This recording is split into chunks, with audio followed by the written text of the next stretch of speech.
Yo, what's up guys, this is Brooklyn. So today I'm going to be telling probably the craziest and longest story I've ever told on this channel, and it involves a YouTube channel that I had back in 2016 that almost got me to around 1,000 subs. So basically, back in 2016, I was making a very different type of content than what I do now, which is, really sort of chilled, laid-back commentary videos.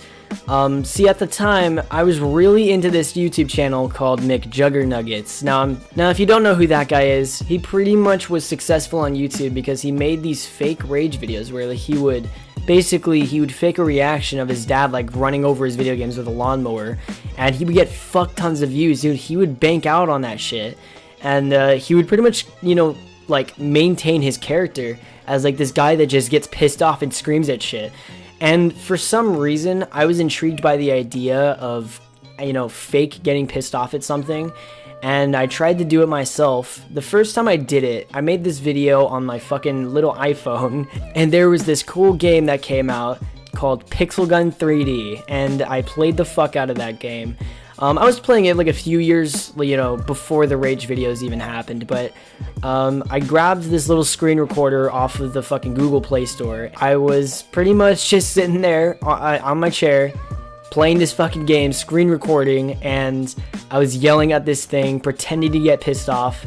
And I guess my reactions were convincing enough for like 200 people to subscribe within like the first day of that channel even existing.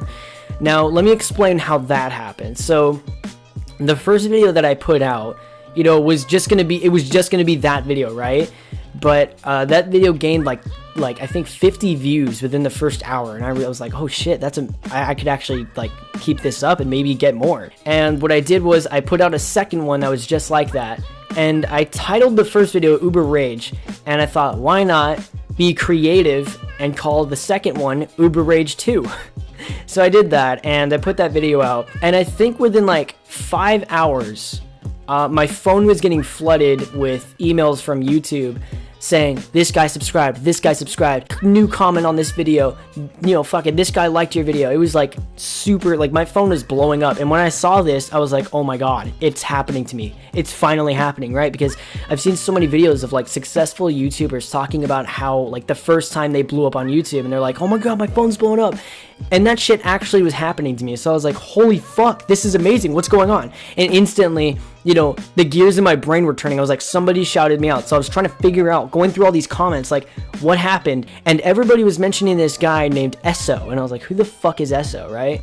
I found out that they were talking about this guy on YouTube named Esoteric. And Esoteric was this YouTube channel that did predominantly pixel gun videos, and it was kind of like it was a kid's channel, okay? Let's just get that out of the way. Let's just fucking, I'm not gonna sugarcoat it. He was a kid's fucking child entertainer, right? And for some reason, he decided, this fucking dude decided to pretty much take my video, download the entire thing, and re-upload it onto his channel. And I think the funniest part about it was he added a little disclaimer at the beginning, basically saying, hey, if you don't like, like foul language or whatever, you might not want to be in this, you might not want to watch this video, which was totally pointless because he put it right after a clip he showed of me saying that I was gonna fucking stick my finger up a guy's asshole that fucking killed me. So, yeah, he did that, and the whole video, he just uploaded the entire video in its entirety. I mean, I would have been pissed off about it, but how could I? This dude literally got like 200 to 400 people to subscribe to my channel within the first like week. And, as you can imagine, that was pretty huge. That was pretty huge for me because that was like my first real taste of like, I guess, success. I think I reached around 500 subscribers within like the first year of me making videos, but I didn't like start making different types of content, right? I didn't start doing that until maybe 2 years later. Basically, I only intended to make like 1 or 2 of these like fake rage videos where I kind of just pretend like I'm getting pissed off at games. But the thing is that I had this new fan base now, and I had to like, everybody was like, make another one, dude, make another video. I want to see you get pissed off. Everybody was fucking loving the first 2. So I was like, why not? Let's make a third one. So I made the third one. And as you can imagine, it's sort of like, it was like a butterfly effect. It was like dominoes, right? 22 rage videos later, I was burnt out. I was so fucking tired of making this content, you know, because it was literally just me sitting on my phone, screaming at this fucking game, and pretending to react like I was pissed off, and I would get tons of views off of it. Each video had thousands of views, but the problem was that I absolutely hated it, you know. It was just, you know, I mean, in the beginning, it was like I enjoyed the videos, right? I think I enjoyed the first, like, maybe 8 or 9 videos. But eventually it just started going downhill. My mental state was being, like, it was being compromised, right? Because I was not only exhausted after every video, but I was out of breath. My fucking throat hurt every time I started a new one because the last one just completely just destroyed my throat. But on top of that, it wasn't just affecting me, but it was also affecting my family life, right? Because I can pick out like a handful of videos where I would be making these videos and I would hear my dad like calling me from downstairs, asking me like why the fuck I was yelling so loud. And let me tell you guys, it was so hard to try to explain to my parents what I was doing because they thought that I was getting pissed off. I was genuinely getting pissed off. But, you know, it was so hard for me to just explain to them that, like, hey, this works. I'm making these videos and people love them. I want to keep doing them. But it was like, it was getting to the point where I could tell that my family was like, they were starting to get sick of me. So, you know, I think after like the 20th video, I was like, fuck it, dude. I'm going to make one more video. And this is going to be the most toxic, the most obnoxious, and the most batshit insane shit I will ever make in my entire life. It was the finale. It was the final nail in the coffin. Because I came across this double path, right? It was a decision that every YouTuber makes in their sort of YouTube career or whatever, right? Every YouTuber has to make this decision, right? Left or right, water or no water, cum or jizz. Wait, those are the same thing. Basically, I had to decide whether I wanted to keep making this content or pivot my content and make something new and possibly make a new fan base, right? Because these rage videos were giving me my only true taste of success. And you know, it's kind of weird for most viewers to like subscribe to a channel for one specific thing and then they just go and do a completely different thing, you know what I mean? But you kind of have to in order to survive on YouTube. You remember Captain Sparkles? That dude was pulling like 8 million views per month. Now he's struggling to pull like 30,000, you know? Just because he stuck to the same videos for too long. And when he tried to pivot, it was too late. But I was pretty much in this dice roll. I can continue making this content that I hated, that exhausted me, that exhausted my family, and keep getting tons of views, or I can go down the commentary route and make commentary videos, make these chill videos where I can be myself. I don't have to put on a facade, I don't have to fucking play a character, and I don't have to fucking be exhausted after every fucking video. So, as you can imagine, I ended up rolling the dice and I chose the commentary route, and I began doubling down on commentary videos. And I mean, initially people really liked the videos, the commentary videos. They were like, dude, this is kind of cool. You kind of give off Leafy vibes. That's like, I've had people say that to me, you know, throughout this entire time I've been making commentaries, right? Because I've been like, the reality is I've been making commentary videos for about 5 years now. Just like individually on different channels, I would make this commentary video with this one, right? But I wanted one channel where I can just be exclusively a commentary channel, right? Because I got so fucking sick of these rage videos that I was just like, dude, I can't keep doing this. I'm so sick of it. Fuck my fan base. I know that sounds super fucked up to say, because like these guys are, you know, they're kind of bringing me my success and my sort of, you know, YouTube, I guess, like notoriety, because I was in a few other YouTubers videos and shit, right? And there was even this other guy that like made a like an in-depth review or like analysis of my rage channel, and he did me way too much justice, dude. I was way too toxic to deserve that much fucking credit. But I think that video is gone now, and but I made a new channel. I recycled it out of an older one from like, you know, 2011, and this channel was called Brooklyn 420. I know that sounds cringy to put fucking 420 at the end of my name, but basically what ended up happening was I made this channel and I told everybody, hey, go to this channel, subscribe, I make commentary videos. Yeah, that was sort of a double-edged sword, because yes, I was getting all my subscribers to go check out the commentary videos, and I was getting more subscribers on there as well, and views, but at the same time, I've been, you know, I was struggling with this overlying, like, this thing that was just hanging over my head, this problem that I could not deal with, that I could not stop, and it was that I had a child fan base, and I did not want to have that kind of fan base. And I know you're thinking, what's wrong with that? What's so wrong with that, right? Well, see, the thing is that, like, I would like to I've been trying so hard to appeal to more or less to, like, edgy teenagers, right? And I, you know, realized after a while that what I was actually appealing to was fucking 10-year-olds and shit, you know, that, you know, this is like fucking crack to them. So, you know, I was like, fuck it. We're gonna make more mature style commentary videos where I'm not just screaming and yelling and being a toxic asshole over the internet. So what I decided to do was I made this channel, and I told everybody to subscribe to it, and I was gonna try to filter out all of the toxic 10-year-olds that were going on there, be like, ooh, 1v1 me on Pixel Gun 3D, yo bitch, I'm a level 40, where are you? And the reason why I would get comments like that is because I would do live streams like every week, and I would pull like 50 viewers every stream, which was good for me, right? But I would do these live streams, and I would 1v1 my fans and shit, and that would, you know what?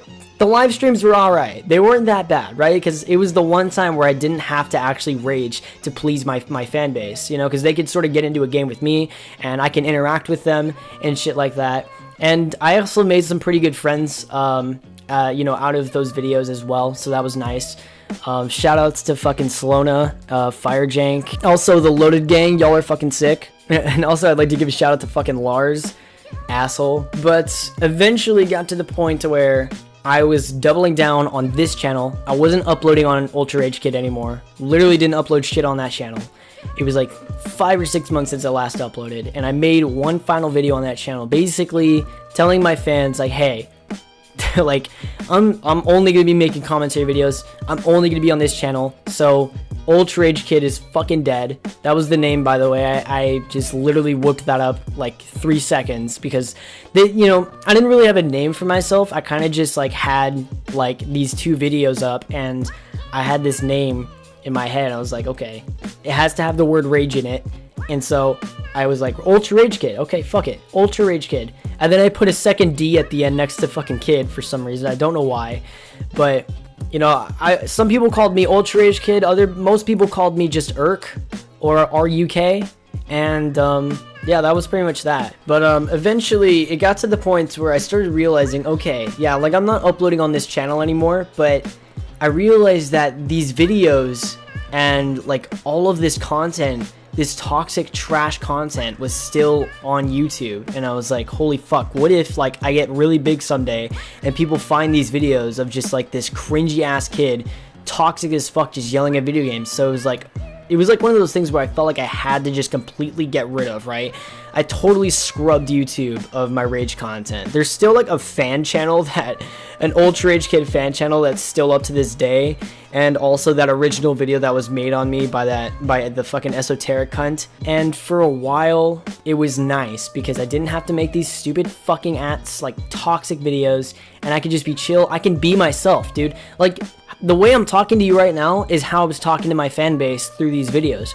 And I'll tell you guys, it's like making commentary videos for me is like the best fucking thing I could have done, you know? I don't see myself making any other form of content, but it was really nice for a long period of time. But eventually, as you can imagine, my fan base was dwindling. People stopped watching the videos, people stopped liking, people stopped commenting, and you know, as a YouTuber, you really don't know whether your fan base is actually watching you, especially if your fan base was as small as mine. I only had about 200, not 200, I think I had like, at that point I had like 50 to 100 subs on the Brooklyn channel at that point in time. And I was like I was kind of just like, damn dude, this sucks. My fucking channel is dwindling. But I remember I was watching a live stream of this guy that I'm a huge fan of. He wasn't just a YouTuber, and he also wasn't just a musician, but he was a fucking internet, like, he was an internet god, dude. Like, his content was like breadcrumbs just fucking spilled all the way across the internet. And his name, he's this big fat guy named Billy the Fridge. Now, Billy the Fridge, to say the least, was a pretty interesting guy. He was like 400 to 500 pounds, man. He was crazy, but he was this sick ass rapper that rapped about food. He wore a fucking glazed donut on a chain around his neck. And he was pretty fucking entertaining, not to say the least. But I was watching one of his live streams one night. This was like 2018 or so. I was watching one of his live streams, and basically he was talking about Leafy is here, because at this point in time, people started to, you know, they were starting to catch on, okay, Leafy left, he's not uploading videos anymore. And, you know, Billy the Fridge was like the closest friend that Leafy had that people knew of. That wasn't Grade A Under, because Grade was just, he was nowhere to be found either. So people were going to Billy the Fridge like, where's Leafy, where's Leafy? Every stream was like, where's Leafy? You just see it in the fucking comments. And Billy would have to explain it every stream, which, you know what, I'm not gonna lie, that kind of sucked, bro. But I went into that stream and I was like, you know what, dude, fuck it. Just as a joke, right? I went into the chat and I was like, yo, I'm the next Leafy. And I just typed that out of nowhere, right? And I was just, I didn't think anything of it. And I was eating top ramen at the time, and I was just, you know, I continued to eat my ramen, and that was it. But Billy the Fridge, next thing I knew, like 20 seconds later, he says my fucking YouTube name. He says Brooklyn. And I was like, whoa. I look over, he's on my fucking YouTube channel, and he's watching my, like, at that point in time, he was watching my latest video.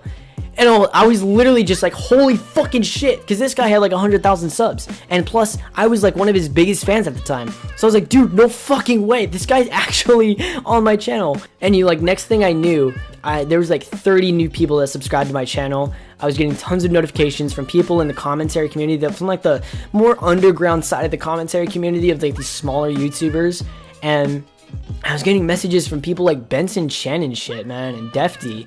Like, these guys they didn't have millions or thousands of subs, but, you know, for like this sort of bracket of commentary YouTubers that, you know, were sort of just like in the, like, the 100 sub to 1,000 sub range, you know, that was huge for me, because I watched a few of these guys, a few of them, and they were commenting on my videos being like, dude, this is sick. Or there was tons of people commenting like, dude, you give off good Leafy vibes, man, this is crazy. And I was just sitting there like in awe, because like I not only got a fan base back, right? I was not only getting people commenting and subscribing and liking the videos, but on top of that, like, I felt like I had accomplished what I wanted to do in the first place, and that was appeal to, like, you know, the people I wanted to appeal to, like the edgy teenagers. I felt like finally I didn't have a fan base that consisted of a bunch of fucking annoying 10-year-olds. Sorry to say it if you still watch me after 3 years, but dude, that shit was fucking irritating to deal with, right? But I made so many videos while that was, you know, while that time was progressing, right? This was like mid 2018, right? And I was in my junior junior year of high school. Excuse me.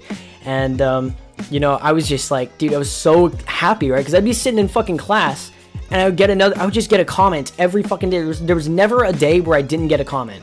And, like, I just loved it. I can't tell you guys how awesome it was, how good it felt to just be able to look at my videos and, like, read the comments and, like, keep reading it for, like, a good 10 minutes. You know what I mean? That was genuinely one of the best times on YouTube that I had, because I was uploading daily. I had motivation. I had so many creative juices. I was making videos all the fucking time. I was getting new subscribers. Eventually, I hit 200 subs.